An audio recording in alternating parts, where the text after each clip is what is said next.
Bonsoir Ingrid. Bon- Bonsoir Olivier. D'où nous appelez-vous Ingrid? Alors, je suis dans l'Orne. Dans l'Orne. Ouais. Basse D'accord. Normandie. Ouais, Basse-Normandie. tout à fait. Argentan, c'est ça? Pas très loin, Pas hein. très Je loin. m'excuse, je vais pas dire le Non, non, nom non, de non, la non, ville mais parce que je fais un voilà. peu des leçons de géographie, moi, mais Argentan, c'est bien dans l'Orne, c'est ça? Tout à fait, oui. Je Voilà. suis pas très loin. D'accord. Alors, Ouais. vous m'appelez pourquoi? Dites-moi. Alors, parce que je voulais tout simplement parler du rapport, en fait, des femmes avec l'alcool, mais pendant le soin et après les soins. Voilà. D'accord. Donc moi, ça fait 1 an maintenant que je suis abstinente. Mhm, bravo. Ouais. Ben oui, Merci. bravo, bravo. Donc en fait, donc j'ai 33 ans et je suis maman de 2 petites filles. Oui. Donc c'est pour ça, je veux dire, je suis encore jeune, donc c'est peut-être encore différent des personnes, d'une cinquantaine d'années ou quoi que enfin voilà. En fait, tout a commencé il y a 1 an. Mhm, Donc là, en fait, si vous voulez, j'ai à ma demande, j'étais admise en psychiatrie parce que j'ai fait une grosse dépression. oui. Voilà, à la base, moi, je voulais juste y rester, 2 semaines, le temps de me reposer, parce que j'étais fatiguée physiquement, psychologiquement. Mhm, Et en fait, c'est là que j'ai pris conscience justement des prises d'alcool. d'accord. Elles Et alors, étaient, ces prises d'alcool, vous en diriez tous les quoi? jours. Elles étaient devenues une habitude? Une habitude, en fait, c'était devenu, j'ai envie de dire, mon antidépresseur, mon Ouais, somnifère, ouais. aussi mon ami du soir quand j'avais pas mes enfants. Même quand j'avais mes enfants, au final, même enfin, quand elles étaient couchées, Mhm, c'était devenu, voilà, pour dormir, pour arrêter de penser, mhm. parce que tout devenait compliqué en fait. Vous vous étiez séparés du papa? Oui, ça faisait 2 ans et demi qu'on était Mhm, séparés, mais les prises d'alcool ont commencé déjà bien avant. mhm. Mais tout s'est accéléré parce qu'au travail, ben, j'ai eu des problèmes. Alors, est-ce que l'alcool a engendré les problèmes au travail ou le travail a engendré encore plus de prises d'alcool? Ça, malheureusement, j'ai pas encore la solution. Mhm. J'ai pas encore, voilà. Mais toujours est-il, c'est que c'est au moment de mon hospitalisation psychiatrique, là, j'ai vraiment pris conscience de mon problème d'alcool. Quand le médecin psychiatre des urgences m'a clairement posé la question: «Est-ce que vous buvez?» Et là, ça a été, j'ai envie de dire, l'électrochoc. Oui. Inconsciemment, je le savais. Je le savais parce qu'il y a des soirs quand j'avais plus d'alcool, que je sortais du travail, je me disais: «Oh bah, ce soir c'est bon, je bois pas» et tout ça, et au final j'y allais quand même. J'allais quand même acheter de l'alcool. Donc c'est qu'il y avait déjà le souci. Mais c'est quand ce psychiatre m'a posé la question et c'est là que je me suis effondrée en larmes, mais vraiment effondrée là, Oui. ouais. Alors quand je me suis effondrée, il y a eu la prise de conscience, la honte aussi qui s'est mélangée. Il y a eu en fait plein de sentiments, bah, qui sont mélangés dans ma tête, ça a été explosion, quoi. Et du coup, de ce fait-là, par rapport, du coup, à ma dépression, la prise d'alcool, du coup, j'ai été transférée en psychiatrie Oui. et là, le sevrage, il a commencé. Compliqué. Ça a été très compliqué. Donc sevrage avec les médicaments. Donc j'ai pas vu mes enfants pendant plusieurs semaines, forcément, vu que j'avais pas le droit de sortir. Les mineurs sont pas acceptés à l'hôpital. Oui. Donc ça a été dur, mais au final, on s'en rend même pas compte. Parce qu'on est tellement, j'ai envie de dire, drogué par les médicaments, qu'à ce moment-là, on ne s'en rend pas compte. Euh, des effets secondaires des médicaments, Mhm. les effets secondaires du sevrage aussi qui sont compliqués. Oui. Les hallucinations, ça c'est difficile. Les sueurs, enfin, tout ça quoi. Après, j'ai envie de dire le sevrage normal quoi. Enfin, le sevrage normal enfin, beaucoup de personnes en sevrage ont ces symptômes-là, mais du coup, c'est à ce moment-là que j'ai rencontré mon médecin addictologue. Euh, euh, on se voyait toutes les semaines. Alors, j'essaie d'abréger un peu l'histoire parce que c'est un petit peu long, je m'excuse. Non, non, mais je vous en prie. Euh, donc, moi, quand j'étais en psychiatrie, donc pendant 3 mois et une semaine, on s'est vus toutes les semaines. Et en fait, ce médecin-là, dans un autre hôpital à une trentaine de kilomètres de chez moi, elle a un service d'addictologie. Donc c'est là qu'on va en cure. Et donc ce médecin-là m'a proposé une place et au bout de 3 mois, une semaine, j'ai pu rentrer en cure. Donc là, la cure, c'est encore une autre étape parce que moi, ça faisait 3 mois que j'avais pas bu, j'étais sevrée, mais je suis rentrée du coup en sevrage médicamenteux en plus de sevrage d'alcool. Donc c'est pas facile. Donc là, en cure, en fait, je suis restée 1 mois en temps plein. Donc on était 8 patients en addicto, donc mélangés, que ce soit alcool, drogue ou quoi que ce soit. Oui. En fait, toutes les addictions étaient mélangées.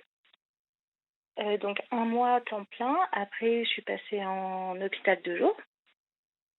Donc pendant, je crois, 4 ou 5 semaines, je suis partie 5 jours par semaine à l'hôpital. Je partais le matin, je rentrais le soir chez moi.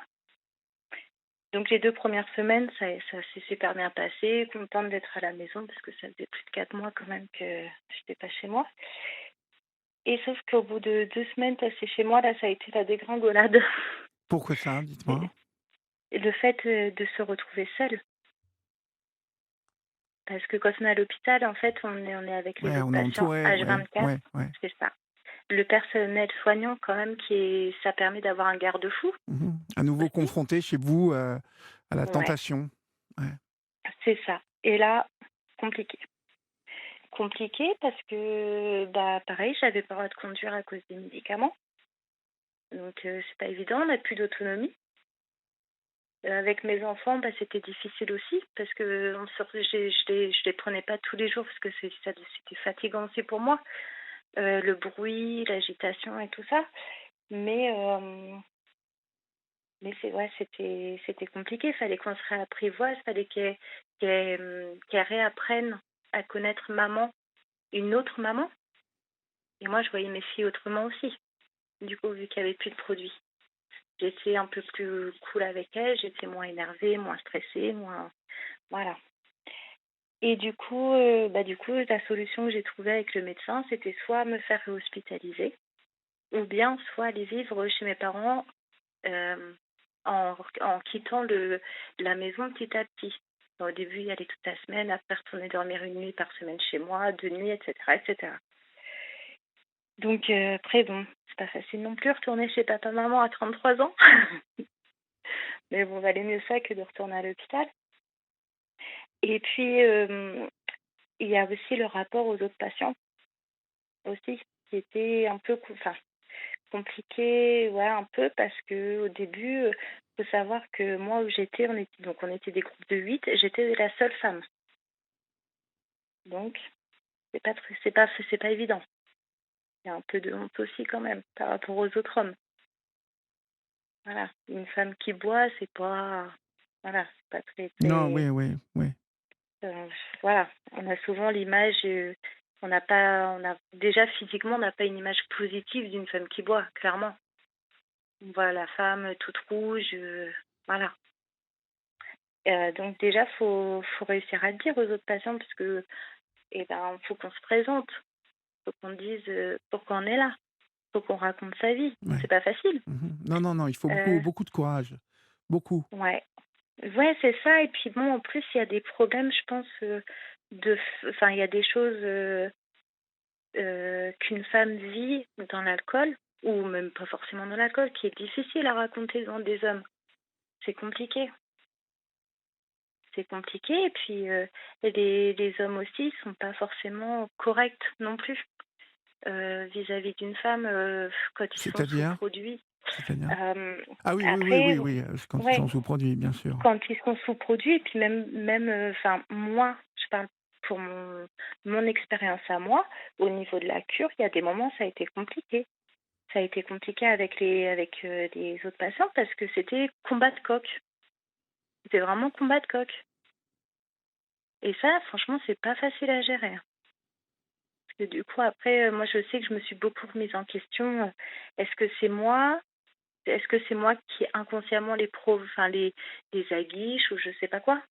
Est-ce que c'est moi? Est-ce que c'est pas moi? Est-ce que c'est eux? Enfin, Voilà, il y a eu toutes ces problématiques-là. Bah, après, j'en ai beaucoup discuté avec mon médecin. Mais ça, c'est pour une femme, c'est hyper difficile. Enfin, pour ma part, je l'ai mal vécu ça. Et puis, il y a eu aussi, j'ai envie de dire, l'amitié entre patients. Alors ça, c'est pareil. Ça, je pense que on en parle peut-être pas assez de ça. Quand on est en cure comme ça, on est tous dans le même bateau, on est tous hyper liés, hyper soudés parce qu'on est H24 ensemble et tout ça. Mais on parle pas assez souvent de l'après. Comment ça se passe l'après? On se dit à chaque fois, mais si tu as besoin de moi, t'hésites pas, tu m'appelles, si ça va pas et tout ça. Ouais, mais on pense pas qu'à un moment donné, il faut être égoïste, il faut penser aussi à soi. On peut pas prendre tous les problèmes des autres au final. Enfin, je sais pas si. Si, si, je vous écoute, je vous suis. Vous le Voilà, dites parce que très bien, vous le dites très bien. j'ai eu beaucoup, enfin, j'ai eu le cas avec un patient avec qui je m'entendais très très bien. Donc, bon, moi j'ai toujours été plus ou moins constante dans la maladie. Lui, bah, c'était plus compliqué pour lui. Ah, bah, je juge pas, mais après c'était plus compliqué pour lui. Il y a eu des petites rechutes, des choses comme ça. Et en fait, du coup, il m'appelait tout le temps. Donc, bah, ça va pas, machin. Puis il y a eu l'histoire du confinement, donc forcément pour les gens bah, qui sont en parcours de soins, c'est pas forcément évident non plus parce qu'il y a la solitude, enfin après comme tout le monde, mais Ouais, ouais. il n'y a plus l'hôpital, les rendez-vous sont arrêtés, donc voilà, il n'y a plus le suivi. Il y a plus de Et suivi, suivi comme avant. c'est ça. On a des rendez-vous téléphoniques, mais ça vaut pas le visu en fait, hein. Mmh. Clairement, c'est pas, enfin c'est totalement différent. Et puis pour petite anecdote en fait avec cette personne-là, donc on s'entendait très bien. Et puis un jour, j'étais avec ma maman. Et puis je reçois un message du téléphone portable de cette personne en me disant bonjour, je suis la fille de ce monsieur. C'était pour vous dire que mon papa était décédé. Oh là là. Moi j'étais paniquée. J'étais paniquée, mais quand j'ai lu le message, mais j'étais sidérée, choquée, Mmh enfin mh. voilà. Qu'est-ce Et qui lui est puis arrivé? alors a priori cette personne s'était suicidée. D'accord.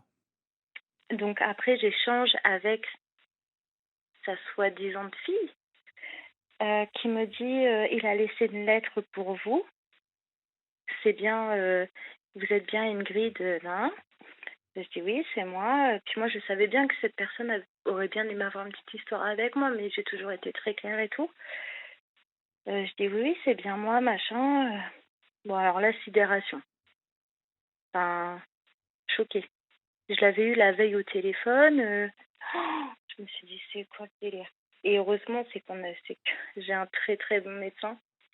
C'est que ce médecin-là est disponible H24, 7 jours sur 7.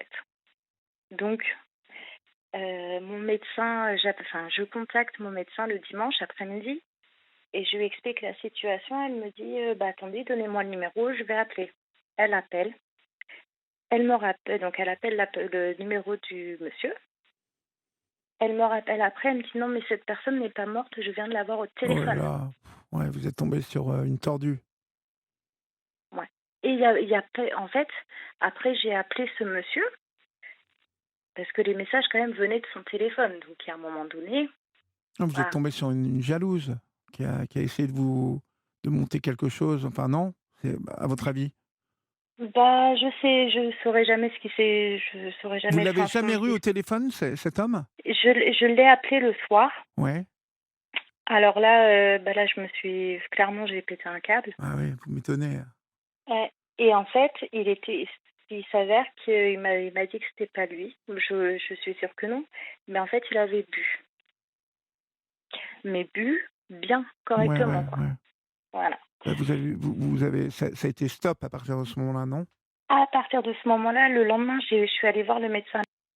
Et je lui ai fait lire tous les messages parce qu'après, il m'a fait passer pour une menteuse, forcément. Donc après, crédibilité auprès de l'hôpital, zéro, quoi. Heureusement que j'avais toutes les preuves et tout ça. Et donc mon médecin a lu tous les messages et tout ça et puis elle m'a dit: «Bah, écoutez, à partir de ce moment-là, vous le bloquez sur les réseaux, numéro de téléphone». Il a fallu que je fasse ça devant elle Mmh. Elle a et eu là, il a raison, fallu que ouais. je lui ouais, mais carrément, parce que toute seule, je ne l'aurais pas fait. Je ne l'aurais pas fait parce que là, du coup, on a le doute. Est-ce que s'il le fait vraiment? Enfin, après, enfin, voilà, on peut, enfin, j'avais le doute, moi, voilà. Et après, à partir de ce moment-là, j'ai expliqué à mon médecin tout ce qui se passait avec les autres patients. Oui, Parce qu'il y a eu lui, bon, lui, ça a été quand même le pompon, mais j'ai eu des histoires de ce genre-là avec d'autres patients encore. Et là, je lui ai tout fait voir. Elle m'a dit: «Vous bloquez telle personne, réseau et numéro de téléphone». Heu, je dis: «OK». Et ben, alors là, c'est compliqué, hein. Parce qu'en final, on se dit tous, on est liés, on a le même souci, enfin, on a tous une addiction et au final, il faut savoir se protéger et ça, c'est hyper important. Mais ça, à l'hôpital, enfin, pour ma part, où j'étais, on ne nous l'a peut-être pas suffisamment expliqué. Il faut se protéger. C'est nous avant les autres. exactement. C'est Et vous ben avant les oui. autres.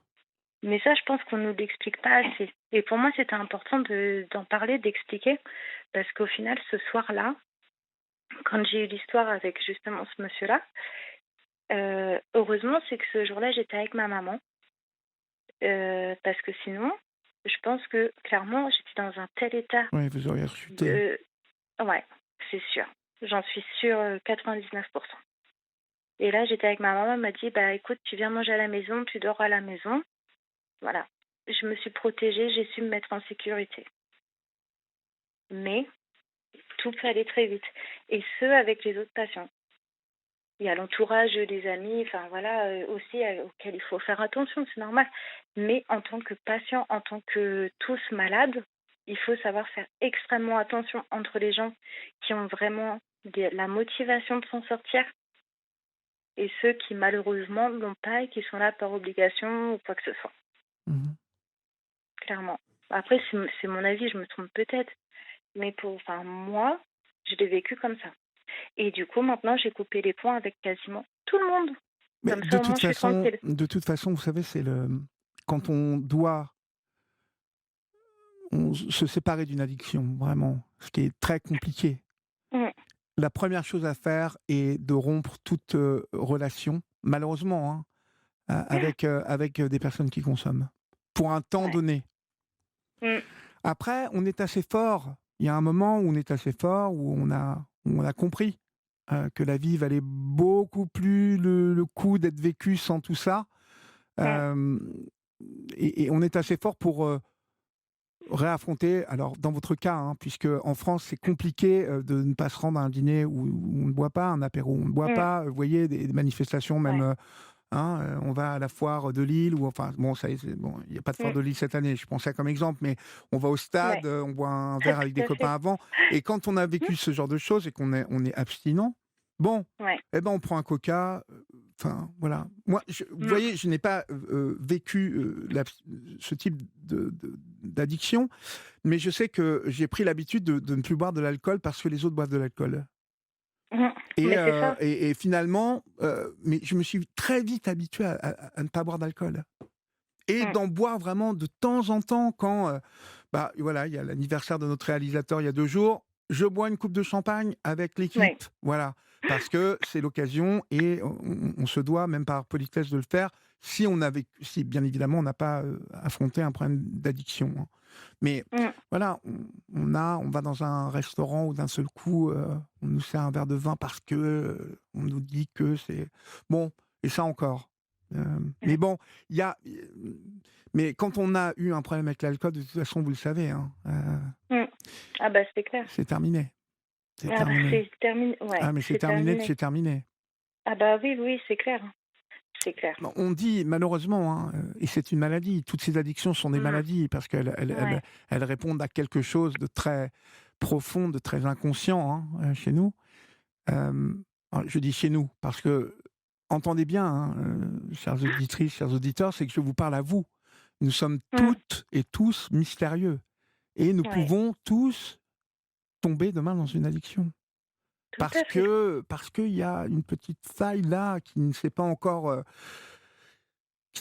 révélée, qui n'est pas découverte, mais qui peut Mmh. provoquer, parce que les circonstances font que on va tomber dans une addiction et l'alcool étant, comme vous l'avez si bien, décrit Ingrid, l'ami du soir ou l'ami qui nous Ouais. empêche d'aller moins bien, qui va nous aider Mmh. à mieux dormir, qui va nous aider Tout à à fait. être désinhibés, à affronter la C'est vie ça. mieux. Bon, voilà Ouais. et malheureusement, on en trouve partout, donc on sait qu'en France, c'est compliqué. Mais voilà, c'est vraiment, ce genre de situation, s'habituer à ne pas boire d'alcool dans un pays où on en boit beaucoup. Quand on est bien dans sa peau, quand on est heureux, quand on est, Mmh. joyeux, bah, on peut boire un coca, un orangina, enfin, une C'est ça. grenadine, voilà. Ouais. Il y a même des cocktails sans alcool très bons maintenant. Les bars sont Ouais. devenus très inventifs. Donc Oui. mais c'est vrai que pour l'instant,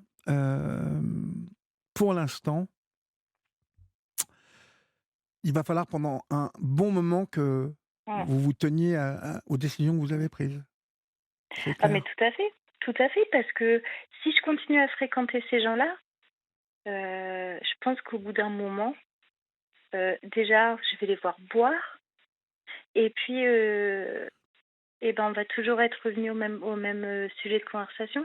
La cure, les autres patients, Oui, à un moment, il faut eh bien, décrocher tout ça, il faut décrocher tout c'est ça, ça. Même c'est ça. s'il Il est faut bien que vous vous entouriez de 2, 3 bons amis qui soient abstinents, en tout cas qui respectent, pendant un temps donné, de mmh, ne pas consommer devant vous, voyez? ouais, Heu, les bonnes copines, il faut qu'elles comprennent que, voilà, les soirées où on s'arsouille un peu, c'est fini avec vous, mmh. voyez? Bah, après justement, alors, il y a aussi ce problème-là, comme je le Ah, disais c'est au compliqué, début, compliqué. c'est la honte aussi. Moi, il y a que mes parents, mes sœurs et un ou 2 amis qui sont au courant. Mmh. Le reste, mes collègues, mes copines ou voilà, les gens Ouais, ils ne savent pas. qui sont pro personne ne sait, mes enfants ne savent pas. Mmh. Alors, tout le monde sait que j'ai été hospitalisée parce qu'il y a un moment donné, je peux pas le cacher non plus, mais personne ne sait la Mais vous verrez Ingrid, vous verrez et je vous le dis, hem, il ne faut pas vivre, en cachant ça, toute votre vie. Quand vous vous sentirez solide mmh, et déjà 1 an d'abstinence, c'est génial, mais peut-être dans 1 an ou 2, quand les enfants seront assez grands, surtout, hein. ouais, Parce que les mmh, enfants, il faut les protéger de ça, oui, mais à 16 ans, je trouve que c'est beaucoup mieux ou à 14, 15 ans, vous verrez, en fonction mmh, de la maturité de vos enfants. C'est bien que, ils l'apprennent de votre bouche, parce oui, que vous oui, oui, aurez un total contrôle et je dirais même une totale, assurance. Parce que quand on a vaincu une abstinence, quand on a vaincu une addiction comme ça, on est fort ensuite dans sa vie mmh, et on ouais, sait très bien en parler. mmh, On n'a ouais, pas besoin de dire, tout enfin, vous voyez, de lire tout un chapitre, là-dessus. On avec quelques mots, on sait expliquer qu'à un moment de notre vie, on a été fragile avec ça et qu'on a vaincu mmh. ça et que maintenant on est super fort et qu'on connaît les trucs pour, se sortir de là et surtout de pas y tomber. Parce qu'à Non, voilà, un c'est ça. moment, votre vie, elle se transformera aussi, enfin, le rôle qui est le vôtre dans la vie de tous les jours se transformera obligatoirement sur le regard que vous porterez sur les autres, parce que vous verrez des gens Mmh, petit à petit tomber là-dedans. ouais, Et vous serez sans doute une amie, précieuse à un moment X, pour ces gens-là, en leur disant: «Attention, je vais t'expliquer, là, tu es en train de» voilà, et parce que j'ai vécu ça et ce que je te dis, il faut pas que tu le prennes mal, mais ça peut te faire gagner beaucoup de temps si tu m'écoutes ouais. et vous verrez que Après vous aurez assez d'assurance pour, assumer ça. Aujourd'hui, c'est mmh, encore trop neuf, trop vous êtes encore dans la lutte là, hein, aujourd'hui, mmh, ouais, même ah si bah ça va oui, mieux, clairement, hein. même si ça va mieux. Ouais, ouais, et puis de toute façon, je continue mes soins.